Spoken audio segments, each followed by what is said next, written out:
Hey guys, I have been a fan of Streamlight flashlights for probably the last 10-15 years. I have some of their tiniest little keychain lights to some of the larger handheld lights, 90-degree lights. I've got spotlights, I've got lanterns, I've got work lights, and this little guy right here, the MicroStream USB, again, I bought this one. I probably currently own, I would say, at least 300 flashlights. And without a doubt, this one gets used more than any other light that I own, not even kidding.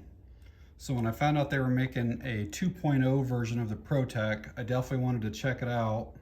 So I figured we'd do an unboxing, go over all the specs and features, and then see what this light is all about. One of the most unusual things is definitely this battery. All right, there's like a plastic case over top of the other one. I'm not sure if they're all gonna come that way or just the ones that are shipped like that, but this for sure is like the retail packaging that's inside here.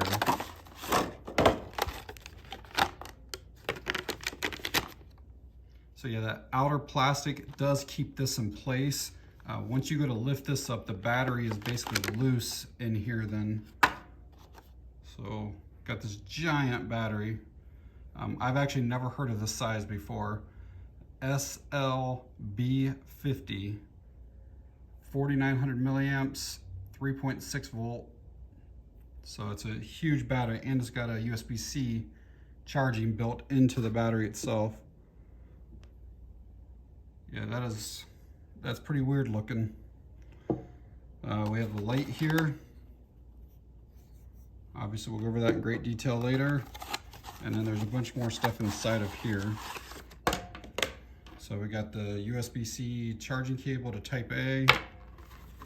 There is a holster with it, like a nylon holster. It's got Velcro in the back for belt loop or bag or whatever. And then a manual. That's everything that's in it. Now that the plastic's off and we don't have that reflection, I'll kind of quickly show you the box here. ProTac 2.0 tactical flashlight, 2000 lumens, USB rechargeable. Looks like the distance is 262 meters of throw. It's got a strobe feature, runtime's 2.5 hours. You can pause it and read some of that if you want, but it looks like charging, we're gonna have a red indicator, green when it's done charging. There's some more of the specs on it. Looks like there's a high, medium, low. We got 2,000, 570, and 100.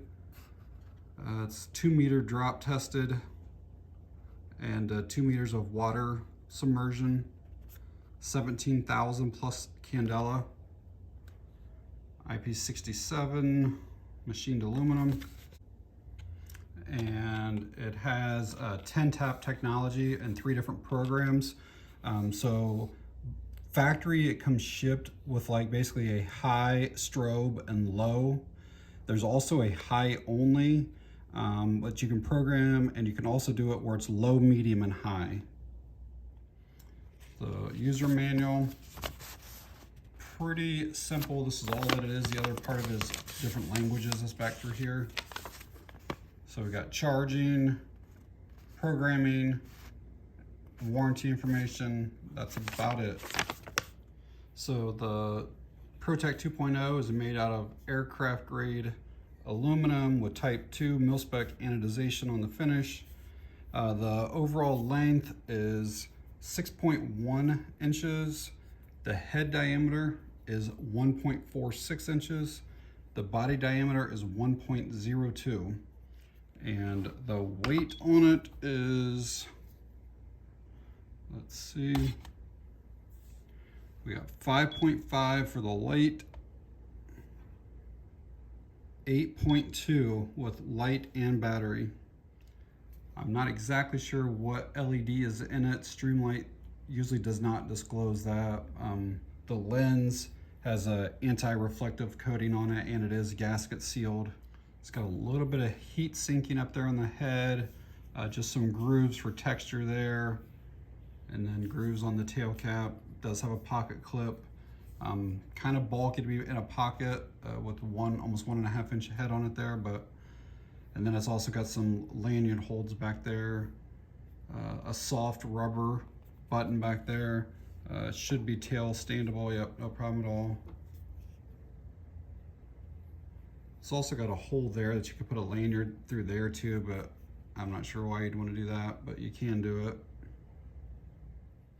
There are multiple flat spots milled into the head here, which is supposed to prevent it from rolling, but in my experience, it'll still roll until it hits that pocket clip. See, that just rolls all the way, and that's just like with just the lightest roll. So I obviously haven't even charged the battery or done anything with this, but my first thoughts are this thing feels super solid. The quality is top notch. It really feels beefy, but not like too chunky. I didn't mention it earlier, but it does have some crenulations up there on that bezel. But this does feel like something that you could strike somebody with and have a really good grip on it. Everything just feels super solid about it. I will say back here, you have like these three like nubs or protrusions, which also means that you have like these three dips. And if you try to put your thumb over top of one of those nubs, it is kind of hard to get all the way down there to where you can do the soft press, but to actually fully click it, it's a little bit hard. But if you're on one of the spots where there's like that slot, it's super easy from there then. So let's get this battery charged up and then we'll go over the operation and programming and stuff like that with it.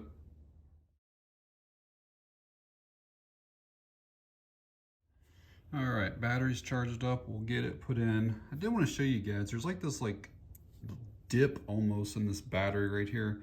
And the positive and negative are both on one end. I did look this up and they do sell replacements or extras, but they're like $30 per battery.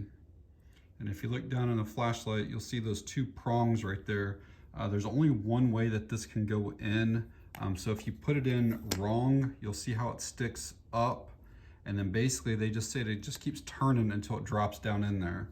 And I'll show you a different way. So if I turn it here and it doesn't go in, I basically will just keep turning until the thing drops down. I charged that battery while it was outside of the flashlight, but you actually can charge it by pulling down on this here and then just plugging in right there to that USB-C port. You never have to remove that battery then. And then it is O-ring sealed. So as far as operation, again, it comes shipped in the high, strobe, and low feature.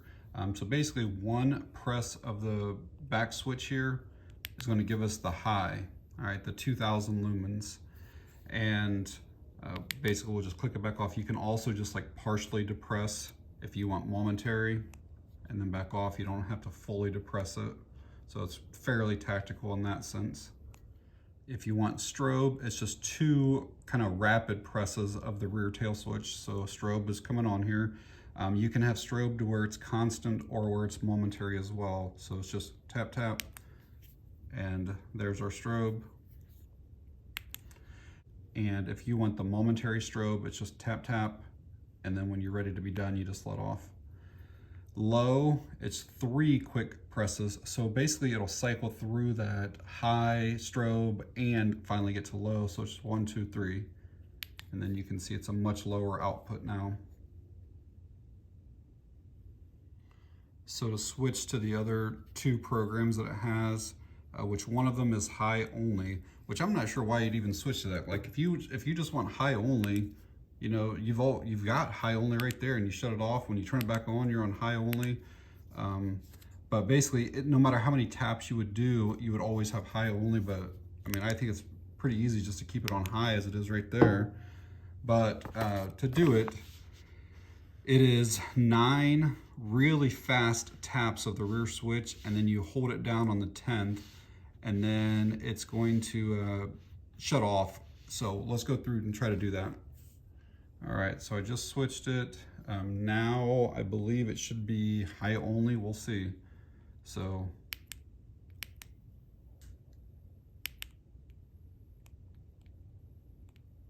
yeah, no matter how many times I push that, I only get the high output.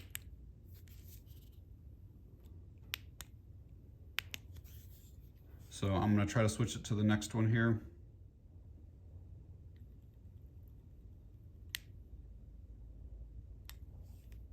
And now I should have high, medium, and low. So let's see what we got here. That looks like a lower output. Yep. So it's just, it comes on actually in low. So yeah, that's what it's supposed to be. It's low, medium, high. So first press is low, the medium, and then turbo or high there. And I just switched it back to the factory default of the on with high, and then a couple taps of strobe, 3 taps is low. So very easy to change through all 3 of those programs. I'm gonna see if I can get to that button with real thick winter gloves on. Yep, can still get to it. Probably easier to go like cigar style though, versus like this. This way is a little bit harder to fully depress it. Cigar style, yeah, I can definitely get to it easier. All right, let's get some inside and outside beam shots with it. We'll see what the ProTac 2.0 looks like inside the house here. Room is 12 by 20. See a really nice hot spot over there. There is a little bit, I don't know how I was gonna pick up on the camera. Look right between like the sign and that love seat there. And you see that like bluish, almost purplish spot on the wall there? That's definitely noticeable with the naked eye.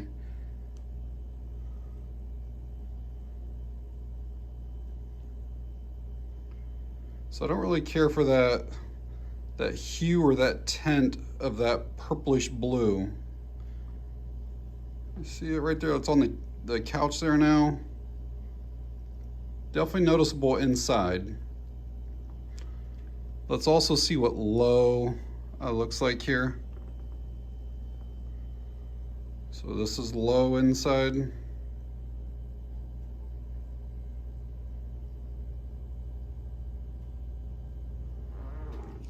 So there is a bunch of ambient light out here, but I'm about 200 feet away from this tree. I'm just gonna basically put this on high and see what this looks like. And then there's another tree line back there, but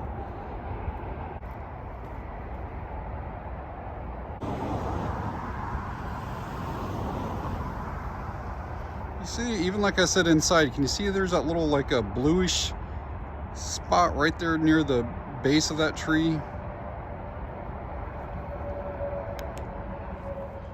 We'll check out the Streamlight going up into the trees here.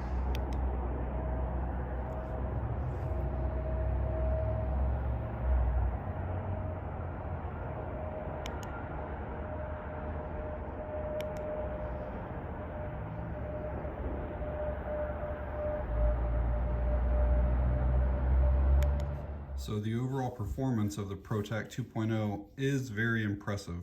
It's got a really nice combination beam, with good throw and good flood.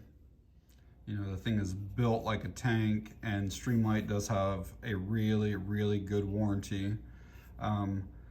I don't particularly care for that proprietary battery. Like I said earlier, they're 30 bucks to get a second one. I do wish it was just like a 21700 or something along those lines, that you could just use any battery with it. Then this light that I showed earlier, I can use any 18650 batteries with it. This little one here, I can use any CR123 or AA's, anything at all. This little one here, I can use any 10440 batteries.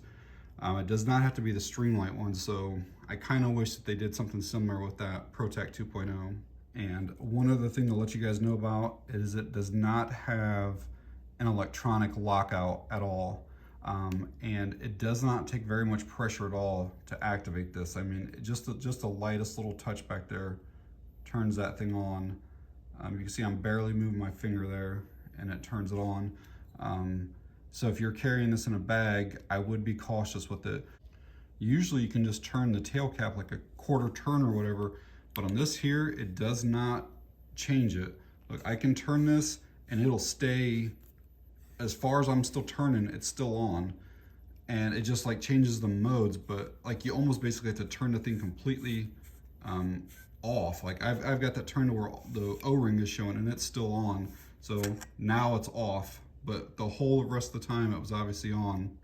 So yeah, if I were carrying this in a bag, I probably would remove that battery. If not, I would look, there are companies that sell like these rubber boots that basically slide over the top of this and it prevents that from being hit. If you're carrying it on a belt or whatever, you shouldn't have to worry about that, or maybe even in the holster.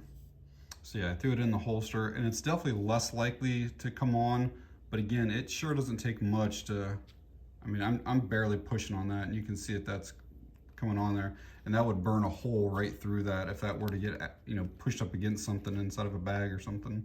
You know, I showed in the nighttime shots that there's like the little like bluish purple artifact in the center of the beam. I reached out to Streamlight last week and talked to somebody in their service department, and they told me that that's kind of to be expected with this model. That basically like the drivers that they're using to try to boost the LED, that it does cause a little bit of that. But I told them that I thought that mine was more than just a little bit. I showed them some videos and pictures and stuff of it. I do believe that they are going to send me another sample at some point. So the ProTac 2.0, it's coming in at just over $100. It would probably be okay for a homeowner because the user interface is pretty simple. It's probably geared more toward though like law enforcement, firefighters, search and rescue, security, stuff like that. And I think it is a good light for those professionals. You know, that pocket clip is removable, so you could easily slide that down into a Kydex holster, you know, on a duty belt or something. But yeah, I will leave a link in the video description to Streamlight if you want to find out more information about this light. And whenever they become available on Amazon, I will update the description and put that link as well. But that is going to be it on this one, guys. Thanks for watching. I appreciate it.